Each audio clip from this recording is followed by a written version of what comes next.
नमस्कार, प्लेटेक्स पर आपका फिर स्वागत है।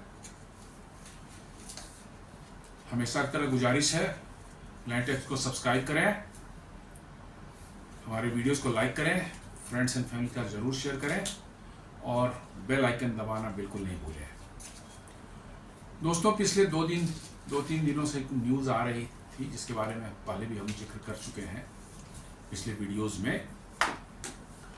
यूरोपियन यूनियन ने कुछ सैंक्शन लगाया है गुजरात के वाडिनार में ऑपरेट होने वाली एक नायरा एनर्जी कंपनी है उसके ऊपर। नायरा एनर्जी बेसिकली एक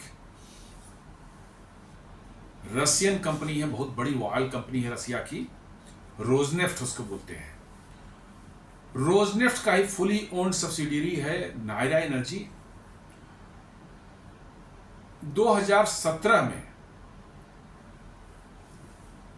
आप यदि पीछे जाएं तो एक बहुत बड़े इंडस्ट्रियल ग्रुप यहाँ एसआर के नाम से होती थी, ESSAR, एसआर। उनके एसआर स्टील हुआ करते थे और उसी में एक एसआर ऑयल के नाम से उनकी कंपनी थी जिसने इस वाडिनार रिफाइनरी को जो है इस्टेब्लिश किया था। समवेयर इन 2005-06 के आसपास की बात है।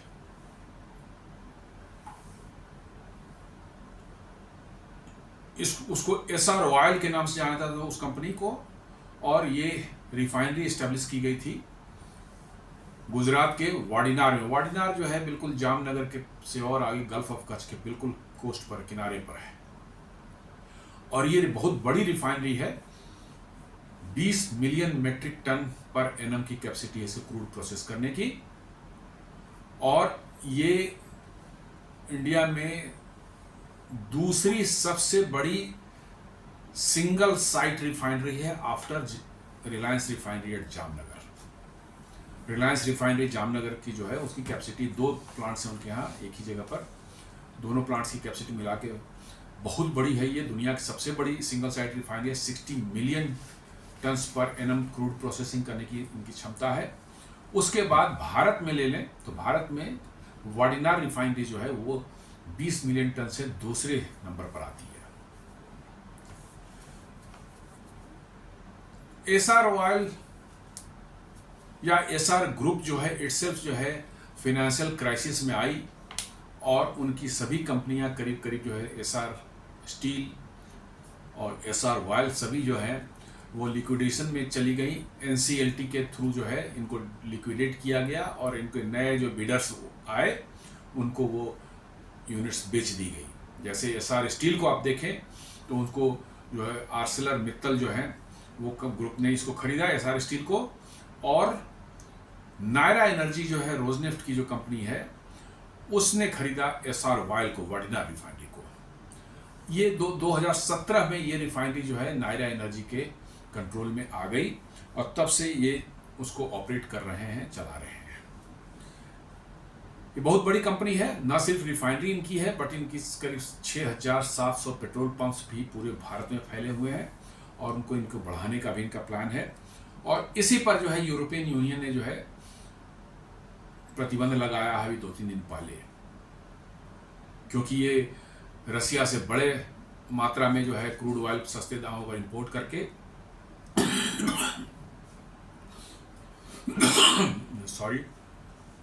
उसको रिफाइन करके जो है रिफाइंड प्रोडक्ट्स जो है यूरोप में एक्सपोर्ट किया करती थी, और इसी पर जो है उन्होंने प्रतिबंध लगाया है। तो आइए ये जानते हैं कि नायरा एनर्जी क्या है और क्या इस आखिर करने जा रही है, प्लान करने जा रही है।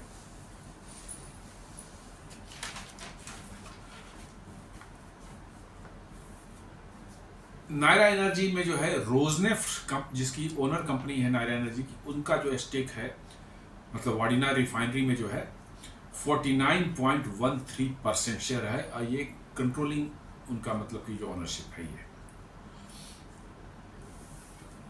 जैसा मैंने बताया कि Nayara Energy operates India second largest single site refinery and contributes 8%।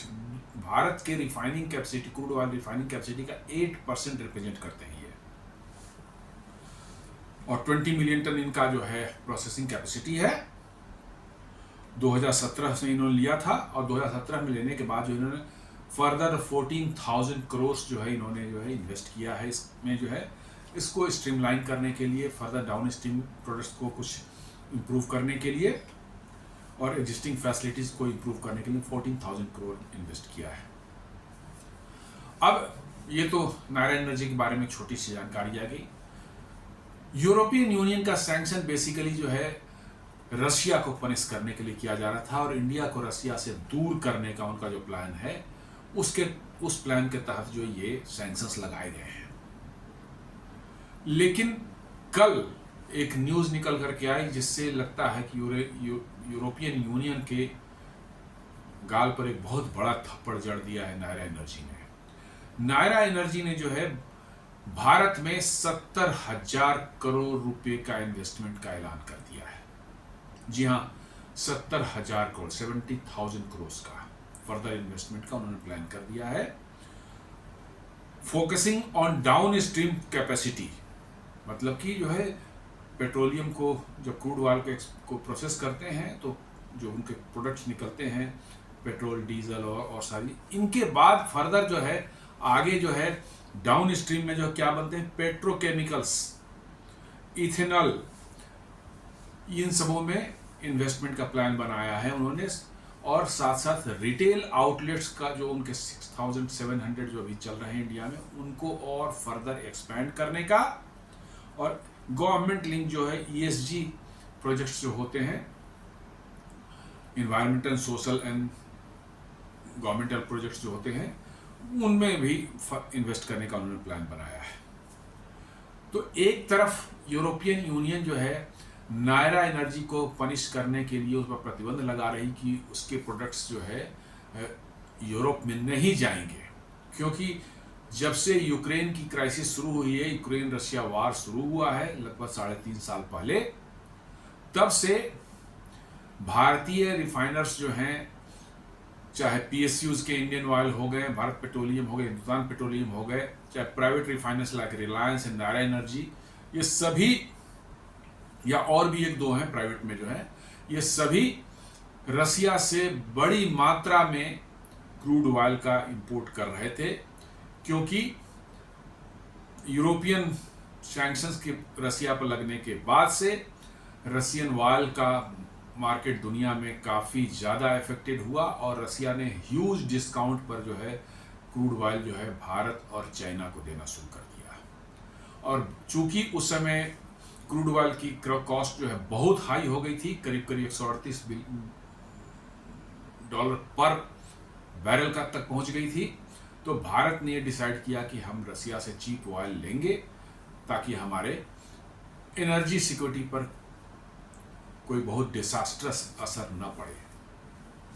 और उसी के तहत जो है नायरा एनर्जी और रिलायंस इंडस्ट्री दोनों ने जो है काफ़ी बड़े मात्रा में जो है रसिया से ऑयल इंपोर्ट करना शुरू किया, और उनके प्रोडक्ट्स, चूँकि यूरोप में क्राइसिस से क्रिएट हो गई थी, रसिया से एनर्जी इंपोर्ट बंद हो गई थी ऑयल एंड गैस की जो है, तो वहाँ एक एनर्जी क्राइसिस की सिचुएशन पैदा हो गई थी। तो उन्होंने भारत से जो है बहुत बड़े क्वांटिटी में जो है आपको जो है इंपोर्ट करना शुरू किया। Refined products like petrol, diesel, aviation turbine fuel, ये सब भारत से जाना पड़ा, और इसके दो ही मुख्य निर्यातक थे, एक नायरा एनर्जी और एक रिलायंस इंडस्ट्रीज।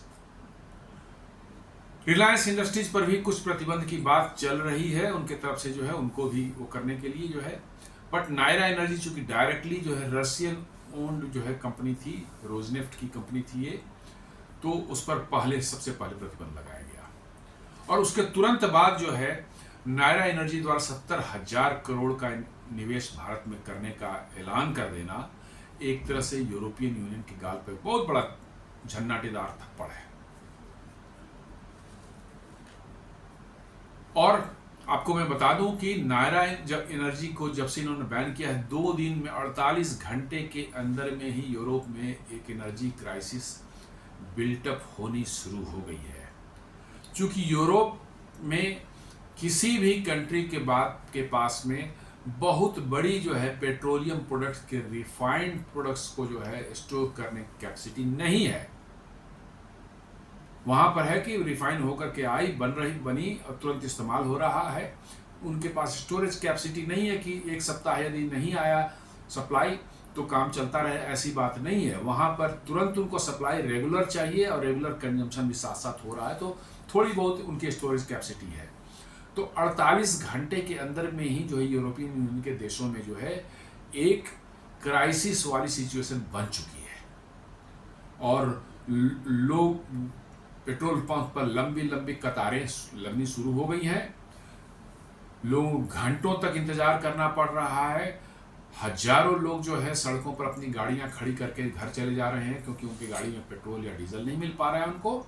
तो ये सिचुएशन बन रही है और इसी दौरान जो है नायरा एनर्जी द्वारा 70,000 करोड़ का इन्वेस्टमेंट जो है सचमुच यूरोपियन यूनियन को सोचने पर बाध्य करेगा कि भारत के साथ वो कितना लड़ सकते हैं और कितना उनको फायदा या नुकसान होगा। तो जैसा मैंने बताया 70,000 करोड़ का जो है ये इन्वेस्टमेंट करने जा रहे हैं। ये इन्वेस्टमेंट जो है इसमें 70,000 करोड़ में सबसे बड़ा इन्वेस्टमेंट जो है 68,000 करोड़ जो है वो एक 1.5 मिलियन टन पर एनम का इथेन क्रैकर यूनिट लगाने जा रहे हैं वाडिनार रिफाइनरी में। इथेन क्रैकर यूनिट का मतलब है कि जो गैसेज निकलती हैं प्रोसेसिंग के दौरान, उसमें इथेन मीथेन वगैरह सब निकलते हैं, उनकी क्रैकिंग करके फर्दर जो अदर पेट्रोकेमिकल प्रोजेक्ट है, प्लास्टिक है, पॉलीथीन है और इस तरह की जो पेट्रोकेमिकल प्रोडक्ट्स बनते हैं, इनका उत्पादन करने का उनका प्लान है। और साथ साथ जो है company plans to set up a new ethanol manufacturing plant in India to reduce crude oil import and improve supply reliability. मतलब कि एक इथेनॉल प्लांट, एक बहुत बड़ा इथेनॉल प्लांट भी इंडिया में लगाने का उनका प्लान है, ताकि आपको जैसे मैंने बताया था कुछ दिनों पहले का एक वीडियो हमारा था इथेनॉल ब्लेंडिंग पर, आप उसको देख सकते हैं। बहुत डिटेल में मैंने दिया कि इथेनॉल ब्लेंडिंग कैसे इंडिया में हो रही है और 5% से स्टार्ट हुआ ये और बढ़ते बढ़ते जो है हम 2025 में ही 20% ब्लेंडिंग कर रहे हैं इथेनॉल की हम अपने पेट्रोल के साथ में। तो यानी कि पेट्रोल की जो खपत गाड़ियों में होती थी वो करीब 20% शिफ्ट हो गई है इथेनॉल पर। 80% हम मिक्स करते हैं पेट्रोल और 20% इथेनॉल, तो 20% की बचत हम कर रहे हैं। जैसा मैंने उस वीडियो में बताया था, करीब 1,15,000 करोड़ का फॉरेन एक्सचेंज हम लोग बचा चुके हैं इससे जो है। तो उसी सीरीज में जो है क्रम में जो है नायरा एनर्जी भी एथेनॉल में बहुत भारी भरकम इन्वेस्टमेंट करने जा रही है ये भारत में, और इससे जो है हमारी एनर्जी सिक्योरिटी और इनहांस होगी, क्योंकि हमारे क्रूड ऑयल इंपोर्ट्स जो है बाहर के दुनिया देशों से कम होगा।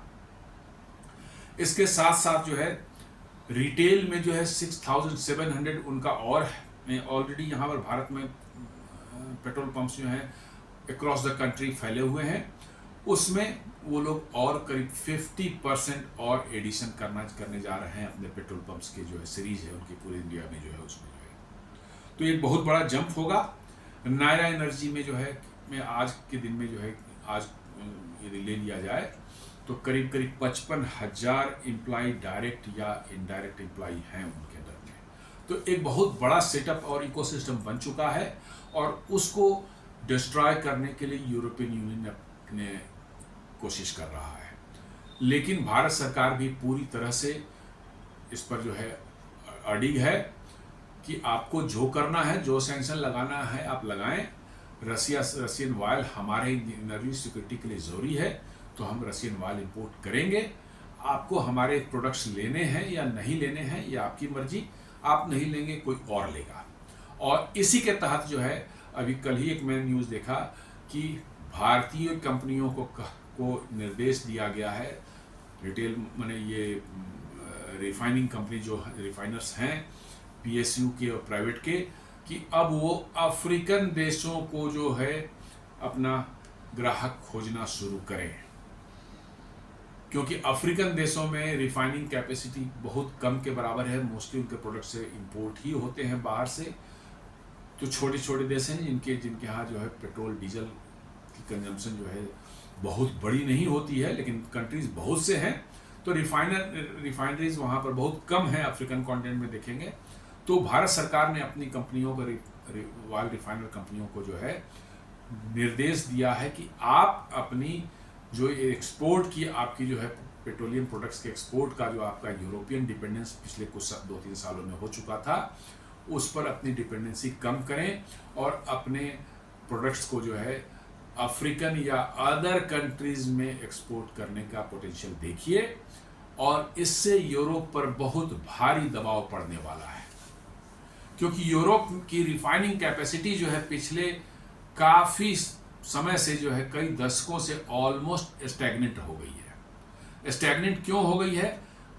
वही इन्वायरमेंटल कंसर्न इतने ज़्यादा वहाँ पर बढ़ गए हैं, लेफ्ट एंड लेफ्टिस्ट मीडिया और एनजीओज और ये सब जितने भी ग्रीन पीस टाइप के जो इन्वायरमेंटलिस्ट पैदा हो गए आज, उन्होंने यूरोप में तबाही मचा रखी है।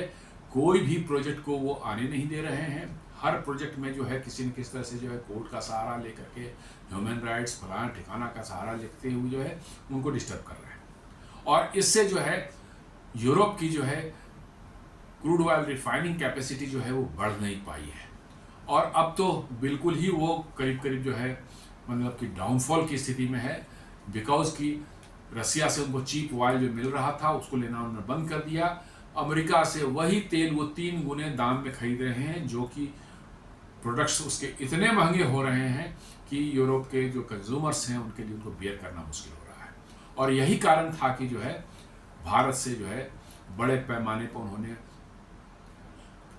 पेट्रोलियम प्रोडक्ट्स का इंपोर्ट शुरू किया रसिया यूक्रेन वार के शुरू होने के बाद। अब अपने ही पैर पर उन्होंने कुल्हाड़ी मार ली है कि जहां से उनको मिल रहा था दाना पानी, उसको ही उन्होंने हिट करने की कोशिश की है। Now they will face the consequences. अब इंडियन कंपनीज को झटका लग चुका है, और अब ये अल्टरनेट मार्केट देखेंगे, यूरोप हो चाहे और भी मतलब कि साउथ ईस्ट एशियन कंट्रीज हो, इन सबों में जो है अपने प्रोडक्ट्स को जो है पुश करेंगे। और यूरोप जो है, अमेरिका चाहता है कि सारा का सारा उसी के प्रोडक्ट्स जो हैं यूरोप खरीदे, और वो भी 2 गुने 3 गुने दाम पर। तो आप समझ लीजिए कि यूरोप की क्या स्थिति हो गई है। 48 घंटे के अंदर में ही जो है वहाँ लोगों को पेट्रोल और डीजल मिलना बंद हो चुका है, और यूरोप जो है आज के दिन में एक एनर्जी क्राइसिस की स्थिति में खड़ा है। लेकिन हेकड़ी ऐसी है कि जाती नहीं उनकी। तो आप समझ लें कि क्या उनकी स्थिति है, और इसके बाद भी वो उम्मीद कर रहे हैं कि भारत के साथ फ्री ट्रेड एग्रीमेंट करेंगे। तो आप समझ लीजिए कि उसका आउटकम क्या होने वाला है। भारत सरकार ने हिंट दे दिया है कि जाइए यहाँ से, दिसंबर तक देखेंगे, हमारा मूड करेगा तो करेंगे, नहीं करना हो तो नहीं करेंगे। ये हिंट उनको दे दी गई है। Let us see what happens. और यूरोपियन यूनियन डिफेंसिव ऑलरेडी हो चुका है। यूरोपियन यूनियन के एनवॉय जो है इंडिया में, जो उनके एम्बेसडर हैं, वो ऑलरेडी 2 दिन अपनी पहले जो है अपनी सफाई दे रहे थे मिनिस्ट्री ऑफ एक्सटर्नल अफेयर्स को कि नहीं भारत के साथ हमारा कुछ नहीं है, हम भारत को मतलब पनिश नहीं करना चाहते, हम तो सिर्फ रशिया को पनिश करने के लिए था कि ताकि उनकी इनकम को हम डाउन कर सके, ताकि यूक्रेन वार में थोड़ा वो ढीला पड़ सके, रशिया ढीला पड़े। लेकिन उस क्रम में जो है आपने भारत को हिट करने की कोशिश की, तो इसके नतीजे तो आपको भुगतने पड़ेंगे, और वही अब शुरू हुआ है। लेट अस सी, बहुत जल्दी इसके परिणाम आपको नजर आएंगे। तो दोस्तों, ये एक छोटा सा विश्लेषण था नायरा एनर्जी जो अभी क्राइसिस शुरू हुई है, नायरा एनर्जी के बारे में, और कैसे यूरोप जो है अपने बिछाए जाल में खुद फंसता जा रहा है, और इसके कैसे परिणाम आएंगे आगे वाले दिनों में, ये देखने वाली बात होगी। तो आपसे निवेदन है, वीडियो को लाइक करें, फ्रेंड्स एंड फैमिली के साथ शेयर करें, प्लैनेट एक्स को सब्सक्राइब करें, और बेल आइकन दबाना बिल्कुल नहीं भूलें। धन्यवाद।